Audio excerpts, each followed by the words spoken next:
Ya teman-teman. Oh, madu kelulut. Nah, itu madu kelulut juga. Madu tanpa Diambil oleh Kak Indra, dimasukkan ke cup di situ. Kemudian ada ragi Jawa, ada ragi Afrika. Ada orang kalau bilang belum. tanaman. Kemudian royal jelly itu hasil olahan dari pollen. Oke teman-teman, madu kekuat ini sudah ada madunya, royal jelly, kemudian ada jadi semua produk laba bisa kita jalin.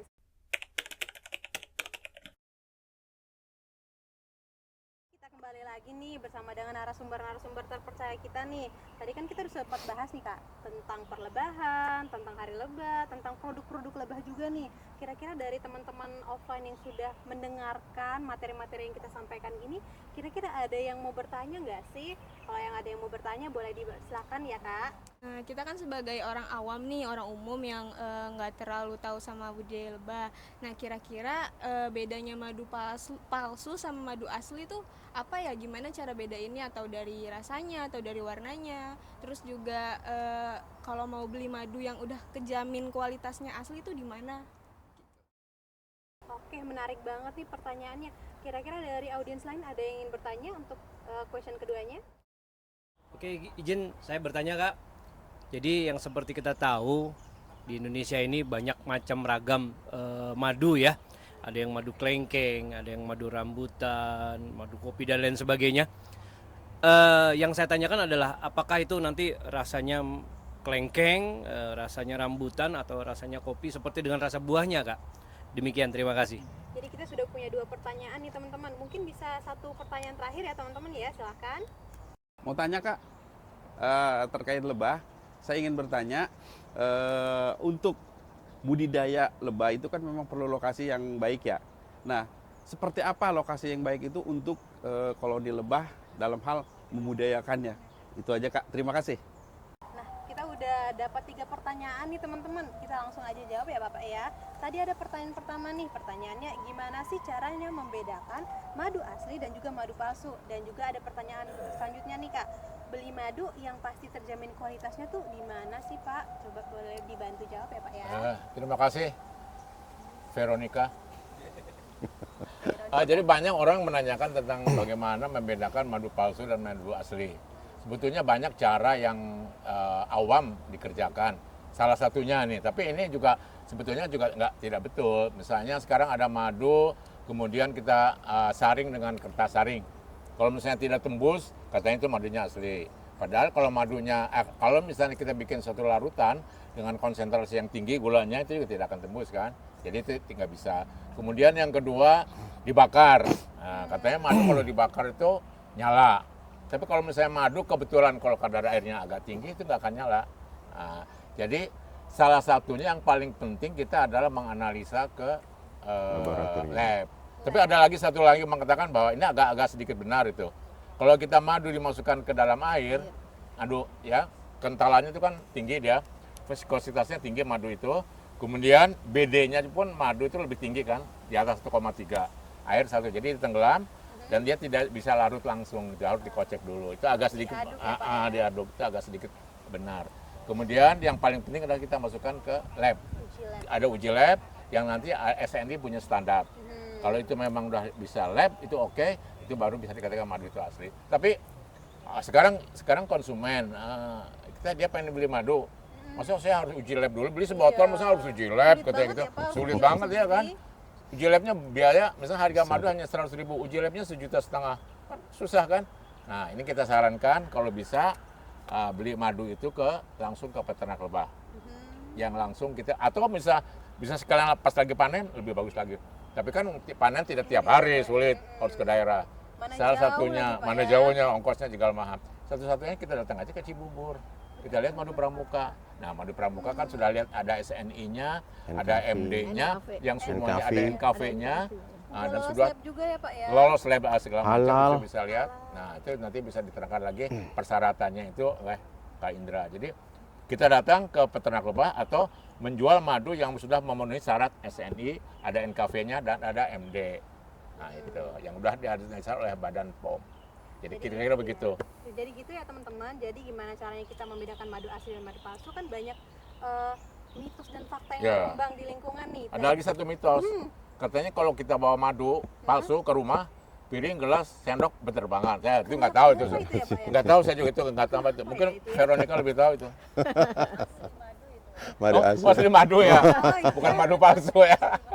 Ada yang kayak gitu juga ya teman-teman ternyata. Tapi yang pastinya nih teman-teman, kalau memang kita ingin cari yang asli dan juga udah terpercaya tanpa harus buang-buang waktu, tanpa harus langsung ke peternaknya, mungkin jauh ya buat teman-teman kita yang ada di kota, kita bisa langsung aja mengkonsumsi madu dari Madu Pramuka nih teman-teman. Karena Madu Pramuka ini juga udah lolos dari standarisasi seperti NKV, halal dan juga uji lab nih Kak. Atau mau mencicipi silahkan datang ke Bilounge. Bener Ah. banget. Di Bilounge juga kita punya Madu. produk madu dan juga punya produk coffee ini based on madu, dan atau teman-teman pengen berkunjung langsung ke taman wisatanya, pengen tahu gimana caranya lebah ini menghasilkan madu dan sebagainya, teman-teman bisa langsung ke taman wisata Betul. lebah.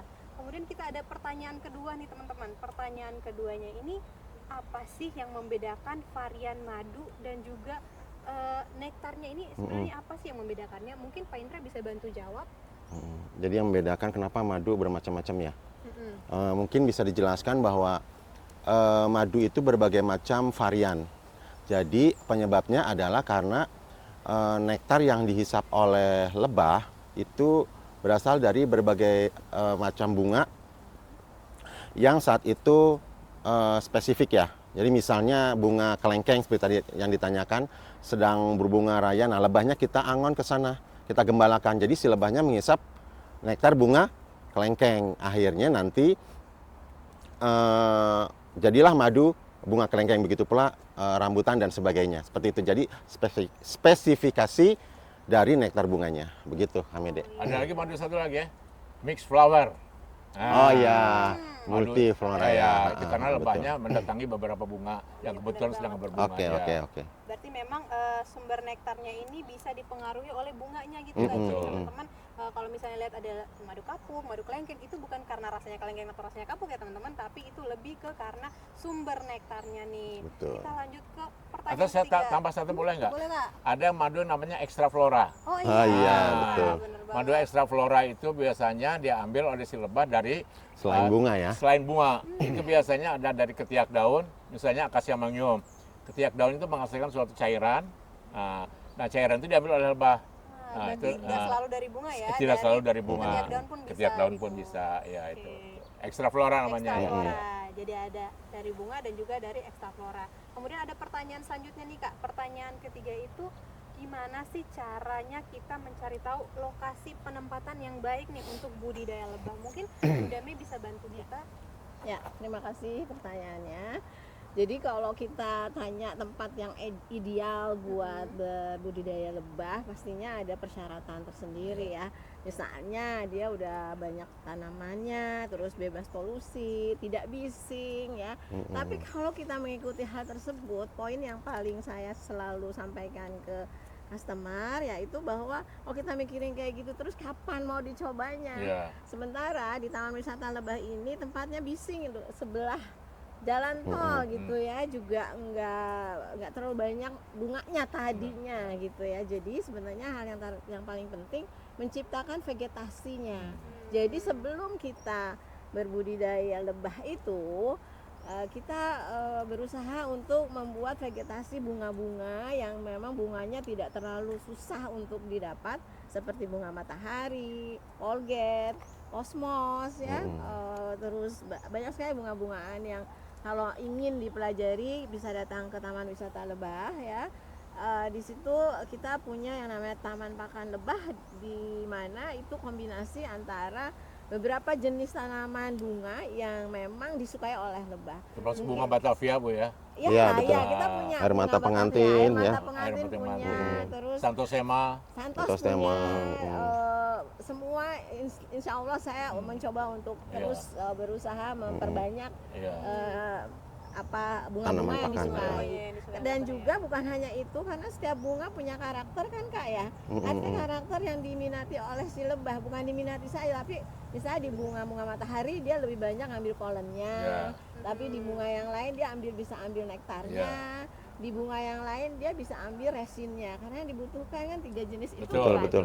Ya. Seperti kaliandra nektarnya. Nah Nah, ya betul. seperti itu. Jadi intinya jangan terlalu terfokus dengan wah di sini kayaknya ini nggak bisa nih, ruangan saya terlalu sempit nggak bisa, tapi itu selalu bisa karena yang namanya urban farming itu kan berbasis ruang yang kita lakukan untuk bertanam, dan itu bisa dikombinasi dengan taman sayur juga gitu Kak. benar Jadi banget ada Ibu ya. bunganya, ada sayurnya, dan jangan juga merasa sayur gimana dimakan sama lebah, bunganya terutama caissim ya. Iya. Iya, Caissim betul. juga sangat disukai karena dia punya nektar dan polen yang diambil gitu Kak. Jadi bisa kita kombinasikan bahwa berbudidaya lebah terutama untuk si propolis propolis apa kelancang Kelancang, ya. itu Tigona, bisa di mana stingless saja bee ya. karena aman Kak, karena tidak ada sengatnya dan Oke, oke. banyak bunga yang dia sukai. Oke, sip. Jadi ternyata memang banyak cara nih yang bisa kita Ya. lakukan untuk menentukan lokasinya. Selain dari tanamannya sendiri, kita juga bisa melakukan vegetasinya ini teman-teman. Jadi biar teman-teman juga bisa